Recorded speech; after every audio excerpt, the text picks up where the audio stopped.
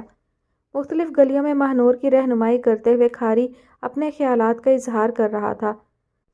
اتوں شکلاں دے وی اکو جہی ہوندے نے، ورے تے نہاندے نے، جانوراں نال جانور ہی بن جاندے نے، انہاں دیاں شکلاں نہیں پہچانیاں جاندیاں۔ وہ بولے جا رہا تھا اور ماہنور صرف سن رہی تھی۔ اس کا ذہن اسی بات میں الجھا ہوا تھا کہ پچھلی مرتبہ والا تماشے والا کیوں نہیں آیا، اور اگر نہیں بھی آیا تو اس سے کیا فرق پڑتا تھا؟ اسے تو کرتب سیکھنا تھا، کسی سے بھی صحیح۔ وہ کیوں اس تماشے والے کو دیکھ کر اتنے غصے میں آ گئی تھی؟ اس نے اس سے تماشے کے بارے میں کیوں کچھ نہیں پوچھا؟ ادھر ہور بھی وڈے کرتب باز آوندے نے بی بی جی، بابے منگو دے میلے تے۔ گھر کے دروازے پر پہنچ کر کھاری نے سرگوشی کیسے انداز میں اسے بتایا۔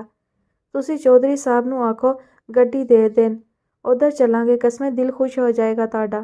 وہ کوئی جواب دیے بغیر گھر میں داخل ہو گئی۔ چاچی صابرہ صحن میں چارپائی ڈالے پر ڈسٹل فین چلائی شان سے بیٹھی تھی۔ دائیں بائیں 3-4 ملازمائیں بیٹھی انہیں گاؤں بھر کی چیدہ خبریں سنا رہی تھیں۔ ماہنور تیزی سے اندر داخل ہوئی اور سلام کر کے اندر جانے لگی۔ دیکھا ہی تماشا دھیرانی، چاچی صابرہ نے مسکرا کر اس کا استقبال کیا۔ جی، وہ تیزی سے کہہ کر اندر چلی گئی۔ لے، تماشا دیکھ کے تو اس کا مزاج ہی خراب ہو گیا، چاچی نے حیرت سے کہا۔ وکھرا کر کے دکھانا تھا بی بی جی، ایک ملازمہ نے کہا۔ اب اینی بھیڑ میں کھے ویکھنا تھا اس بیچاری نے۔ کہا تھا چودھری صاحب نے کہ وکھرا بلا لیتے ہیں فارم ہاؤس پر باندر والے کو، پر یہ کہتی تھی کہ نہیں، اس طرح مزہ نہیں آئے گا، چاچی صابرہ نے منہ بنا کر جواب دیا۔ ماہنور تھوڑی دیر بعد اپنا بیگ اٹھائے باہر نکلی۔ چاچی جی، کھاری سے کہیں مجھے فارم ہاؤس چھوڑ آئے۔ لے دس، اینی افراتفری میں چھوڑ آئے فارم ہاؤس؟ چاچی نے حیران ہو کر کہا۔ اور کھاری تو دفع بھی ہو گیا ہوگا کبھی کا، چھلاوا ہے، اس کا کوئی پتہ چلتا ہے؟ چودھری صاحب کو فون کرو نا بی بی جی، ڈرائیور گڈی بھیج دیں تو بی بی چلی جائے، ایک مصاحبہ بولی۔ نا پر اتنی جلدی کیا ہے؟ چاچی صابرہ کو یقیناً اس عجلت پر اعتراض تھا۔ آج رات اور ادھر گزار لے، میں نے تیرے واسطے گڑ والے چاول پکوائے ہیں، گری بادام میوہ ڈال کر، آلو گوشت کے ساتھ تندوری روٹیاں لگوائی ہیں۔ نہیں چاچی پلیز، آپ کھاری کو بلوا دیں، میں نے فارم ہاؤس جانا ہے، اس نے قطعیت سے کہا۔ اور یہ تو چاچی صابرہ اتنے دنوں میں سمجھ ہی چکی تھی کہ اس لڑکی کے دماغ میں ایک بار جو بات آ جائے وہ اس پر عمل کر کے ہی چھوڑتی تھی۔ سو انہوں نے مزید بحث کرنے کے بجائے بنتوں کو بھگایا، اور کھاری کے آتے ہی ماہنور انہیں سلام کر کے فوراً نکل گئی تھی۔ انہیں افسوس ہوا کہ وہ خصوصی کھانا جو انہوں نے اس کے لیے پکوایا تھا اس کی ناقدری ہو گئی۔